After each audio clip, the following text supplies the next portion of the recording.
Welcome back to episode 5. We are at battle stations. It is all action go. As you can see, this pile of scrap bits is getting bigger and bigger, ready to go to the shot blasters. It's rusty, it's horrible. It will come back pristine, ready for us to paint. But at the minute, we've got 2 lads over there stripping bits down for us. You can hear, maybe you can. We've got somebody going off with an angle grinder stripping the underside of the shell. So let's go and see how they're getting along, breaking bolts, rapping their knuckles and swearing. Come on. It's like Challenge Annika this, isn't it? Do you like bum in a jumpsuit? How are we getting on? Fighting the rust. Fighting the rust. Is it the ball joint and the bottom? I'm going to stand out the way. Rounded off bolts. Because, yeah. Snap bolts, rounded off bolts, rust. Oh yeah. Stuff that used to resemble backplates. Oh yeah. Nice. You're not saying much because it'll be swearing. Should be. They should be 12 mil. Yeah, should be. Yeah, it won't climb. What are you down to? A 10 mil socket on it? I reckon. Stud extractor. So, brute force is now the order of the day because all the bolt heads are pretty much rusted away. They're no longer the original sizes, so it's hammering on smaller sockets. Let's leave them to do that, and let's go and see how we're getting on with the shell.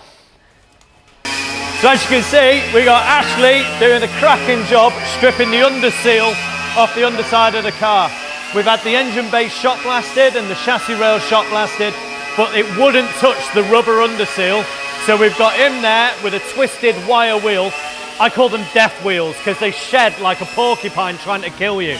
It's noisy, it's horrible. I've done this many a time and I'm really happy I'm not doing it this time. Into an office.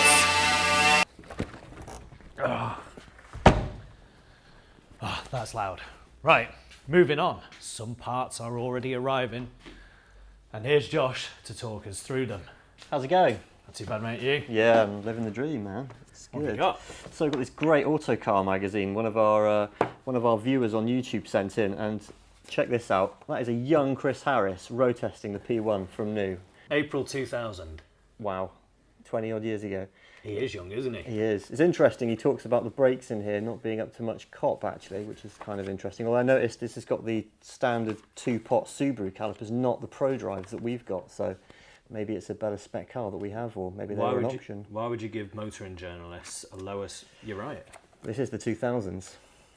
But yeah, we've got new parts coming in. So obviously Alcon, I don't know how much you know about the P1. The calipers were made by Alcon back when they were brand new, and thankfully Alcon still make the discs. So we've got these brilliant, big 300 odd mil discs to go on our P1. Brand spanking new from Alcon, 2OE spec, And which according is awesome. to this, it's 280mm vented discs. So lackluster brakes.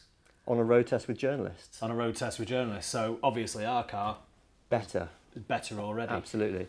One thing on YouTube is one of the viewers, a guy called Rob Davis, had a P1 and he said that he had the Alcons, because I questioned even with the Alcons, and he was still talking about fade. Right. Now obviously brakes have moved on, so what pads? I see that you've got these. I've got Dixel a lovely assortment of Dixels here just by complete coincidence. So we've got a few different flavours of compound depending on what we're doing. So over here we've got things like the track spec, you've got the Specoms or the RAs. They're probably not for this car. I think, you know, track spec pads, great if you're doing race days. With those, I'll put my hands up. I've never heard of Dixel. No? So they're a Japanese brand, right, through and through.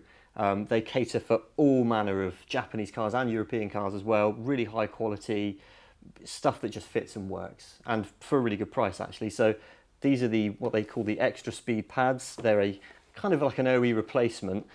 Really good value, do the job nicely, but I think for this car, it's a high performance car. We want something a bit more special. So we're going to go with these, which are the Z types. Okay. These are a road track crossover pad, much more aggressive, much more brake power. I mean, you've got here operating temperature 0 to 850 degrees. What are they? That's 600. Yeah, so immediately these are going to last a lot better if we really step on them, and the friction coefficient's higher, so these are the ones.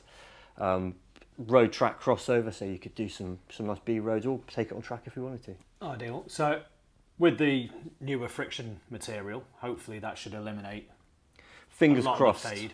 Obviously, I think, and where can we go? I don't reckon we change the calipers. I think that we work with friction materials, and I think that we work with braided hoses. Definitely, and I think that you Better can still buy the Alcon calipers from new, but there's nothing wrong with ours. Nothing wrong with Let's just put nice new, cutting edge compound pads, a new set of Alcon discs on it, some new braided lines, fluid. I reckon not stopping in no time. No problem. I reckon we get Chris Harris to come back and try it. Give it another go. Yeah. Chris, do you want to test our P1 on some nice roads and see if you're prepared to change? 20 years your down opinion? the line. Yeah. We're going to hold you to this. Right. No rest for the wicked. Cheers for that, bud. See you later on, mate. See you in a bit. Right, what we've got in here is a lovely bubbling hot alkaline solution that is actually starting to strip all the paint off these wishbones from our lovely P1 project. As you can see, it's all getting here. Now this actually, it's not acid, so I could actually put my hand in there. I won't, it'll be fine. But you can see it's all starting to get to work. You can see the factory markings, the factory paint is actually coming off as I touch it. Hasn't been in that long, but it's already doing its job. So we shall leave that to work.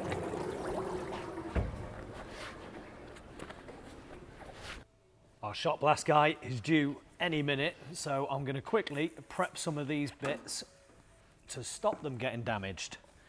What's that? Getting damaged? Yeah. So shot blasting, very abrasive. We're going to see what these come back like. They might be beyond it. However, you don't know until you actually get it done. So at the minute, I'm just going to degrease the inside of this. This is the surface that the wheel bearings mount in. It's very, very important that that survives intact through the blasting process. So I'm just degreasing it with some brake cleaner, and I'm going to tape it up with duct tape, or gorilla tape as it's now called. I'm sure there's an elephant tape as well.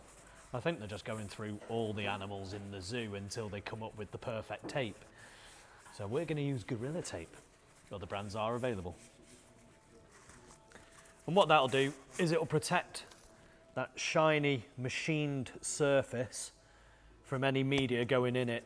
So while he's attacking all around here and getting the rust off here, whatever will be bouncing off on the inside there. I use duct tape for this because it's got quite a rubbery, thick surface to it, and it sticks like, well, it sticks like the proverbial.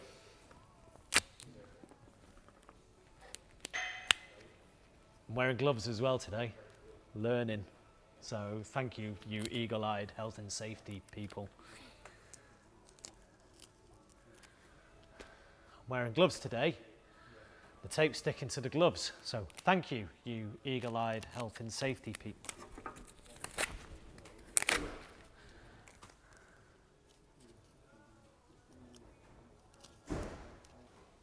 Initial thoughts on Gorilla Tape.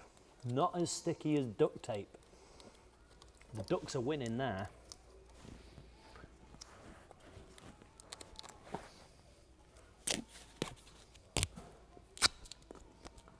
Thicker though, with a much finer weave in it.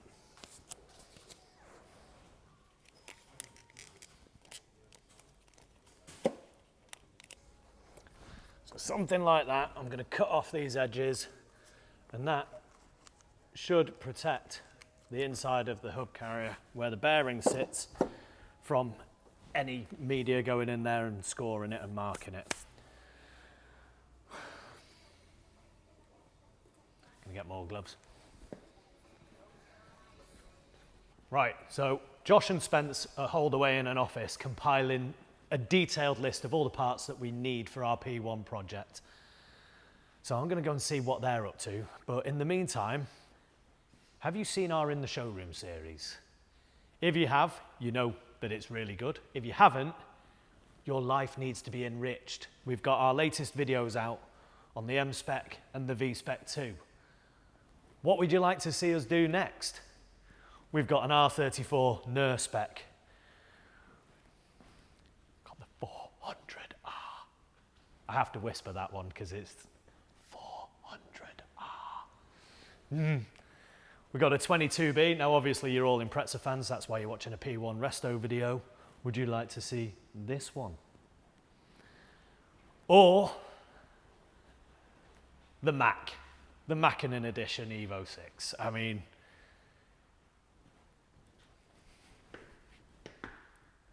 the graphics just almost win this car out for me, but I do love that. I can't choose.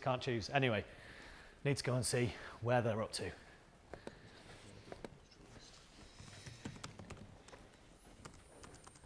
So we need that as well. Right. Are you winning? Getting out here? Do you need any help? No. No, good. Do you want to sit down? What's that? I should have a coffee? Do you want to sit down? No, it's all right. It's all right. It's all right. I'll leave you to it. You're doing a grand job, fellas. Fair enough.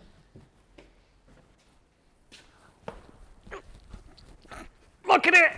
And I didn't do it! Which means I can still hear things, whereas, unfortunately, Ash can't. That's it. However, we can now see the really, really crappy parts. Little bit here, lots there. Some in the floor around here. But apart from that, it's a very, very, very, very tidy shell. I have seen much worse Imprezas, especially ones that have lived their life in the UK. So next up, we're going to get this bitumen-based sound deadening out. And we're going to do a method that's been recommended to us, and we've seen the odd YouTube video, and I've never done it before. I've normally gone the hard route with a hot air gun and a chisel, just getting it up and then washing it down with thinners. We are going to go with dry ice. So the theory behind this is dry ice is exactly that. It's cold. It's frozen carbon dioxide. We're going to chuck it in here. We're going to agitate it a little bit, hopefully. And then we're going to chisel it up, because this tar bitumen stuff that I normally soften with a heat gun will go brittle. And the theory is it should all break away in big, big chunks. So, bit of health and safety on this. I'm double gloving. I'm double bagging on this one, because you know, you don't want to put your appendages in places that you don't want them to fall off from.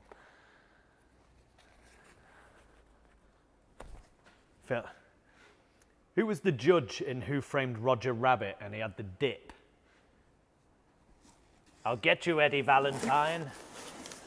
Can't actually grip the box now. It's broken. It's broken. Can you guess what it is yet? Right. Put the gloves on. Can't take the tape off the box.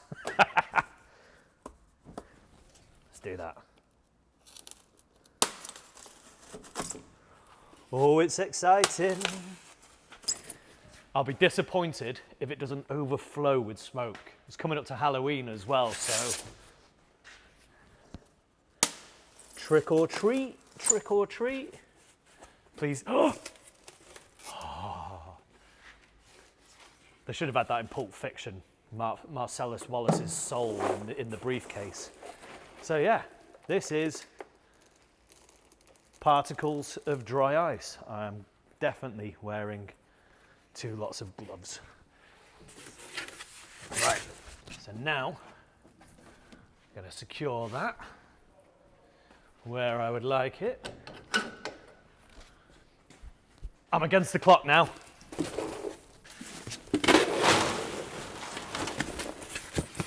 Just going to try a little bit for the minute, see where it's at. Let that cool it all off.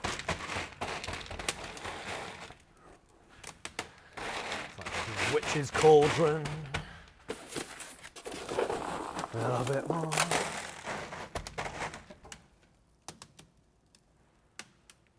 Can you hear the snap, crackle and pop?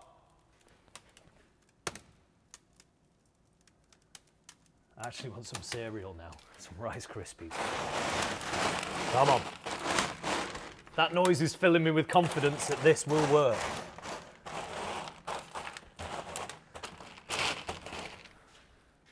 It looks cool as well.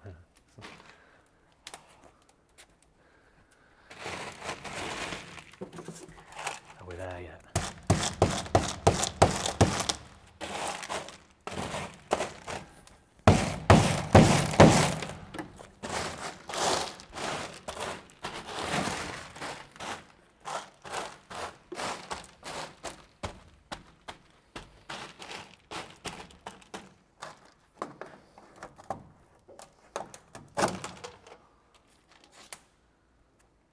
Might actually be working.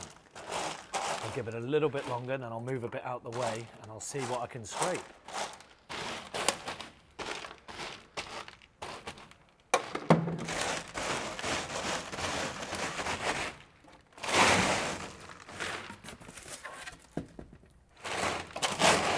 Actually, I won't put it back in, I'll just move that over to that side.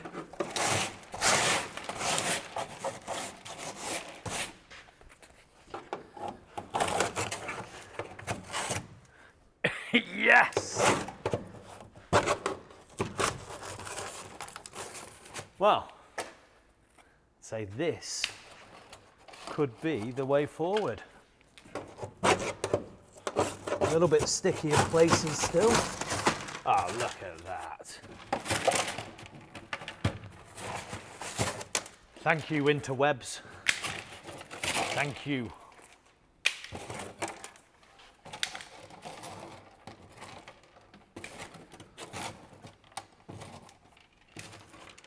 Comes up really, really well. It's by far one of the quickest and cleanest methods I've ever encountered to remove this stuff. Works a treat. Just keep moving it around.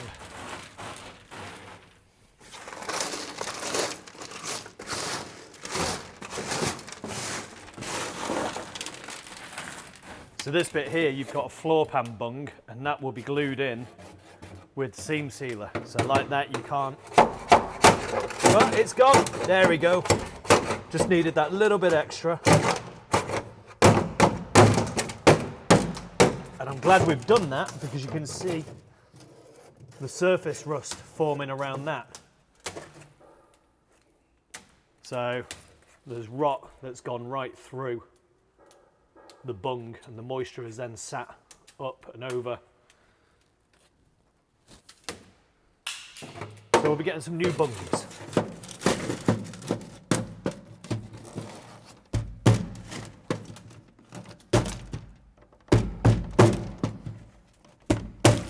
There we go.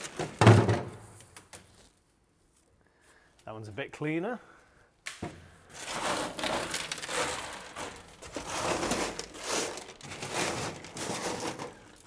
Try not to lose any of this, however.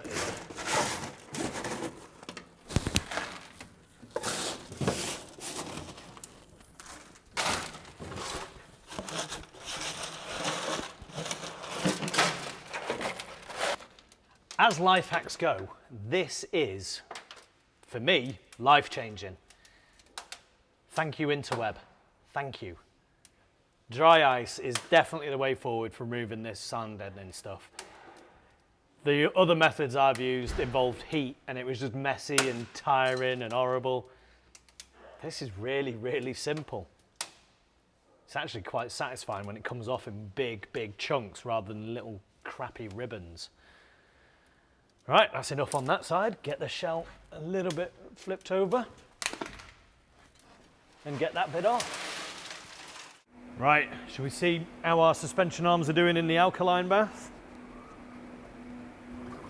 Oh, look at them all coming up clear.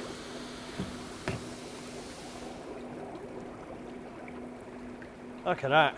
It's literally taking all the paint off really nicely, leaving it all beautiful and clean, and then we can pop out these bushes and put new ones in. I'm going to put them back in there. That is going rather well.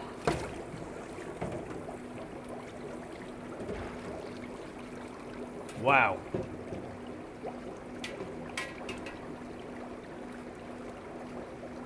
That is absolutely... You can see all the paint hanging off here.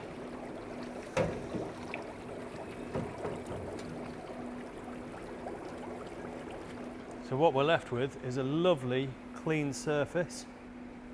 These will get cleaned up, epoxied and painted. Obviously once the bushes are out we can put new ones in. But you can see from that they are in fantastic condition.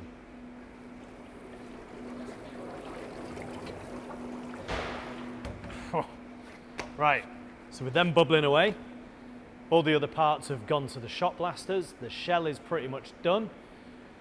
Ready for primer.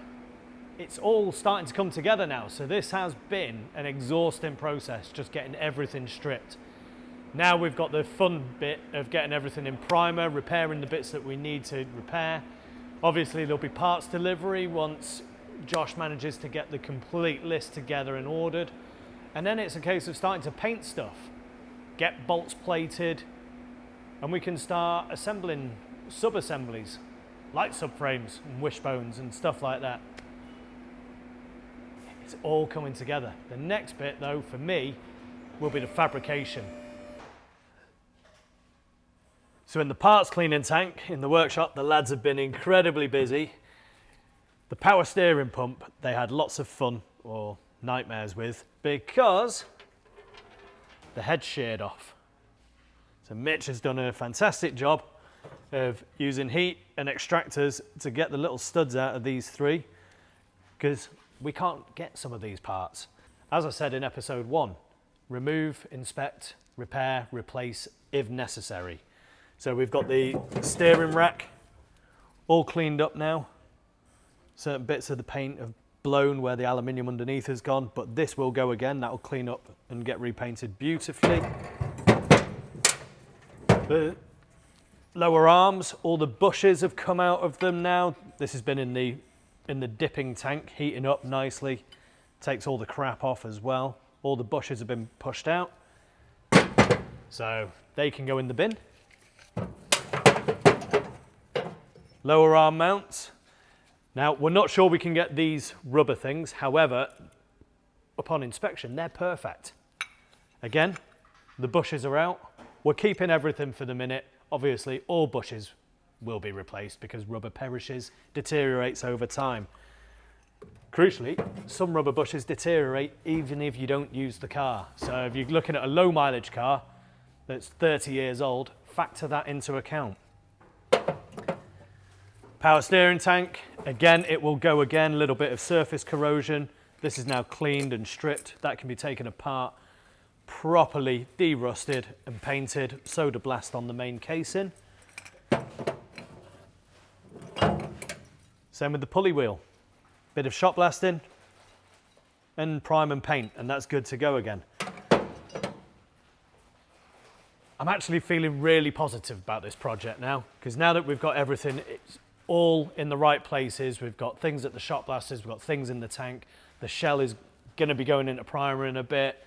All these parts are getting stripped, cleaned, inspected. We're making a perfect list of all the parts that we're going to have to order in, and Josh will be dealing with that. Pretty soon, we'll start getting things back in. And then it's a case of doing the fabrication on the shell. It's a case of getting all the components in primer and paint, getting all the bolts that were missing together, getting everything stripped and zinc plated. It's a massive, massive undertaking, but if you follow a process, if you know where everything is, you can't get lost. It just is a process. You start there, you end there. Admittedly, you might take a couple of detours along the way, but who doesn't? Every project is like that. I can remember years ago reading in Street Machine magazine, project, estimate how long it's going to take you, double it, add 6 months. Pretty much the same for the financial aspects of it. Estimate how much it's going to cost you, double it, and add a little bit more for good measure. And it's time to go in the booth. When it comes out, it'll have an epoxy coating on the underside to stop it from rusting. And then I can start cutting it up to get rid of the rusty patches. But that's all for another episode.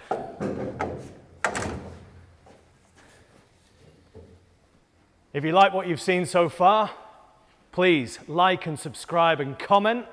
I hope you've enjoyed this episode. There are so many bits that are all going to start coming together over the coming weeks. Can't wait to show you how that happens. So stay tuned. Thanks for watching.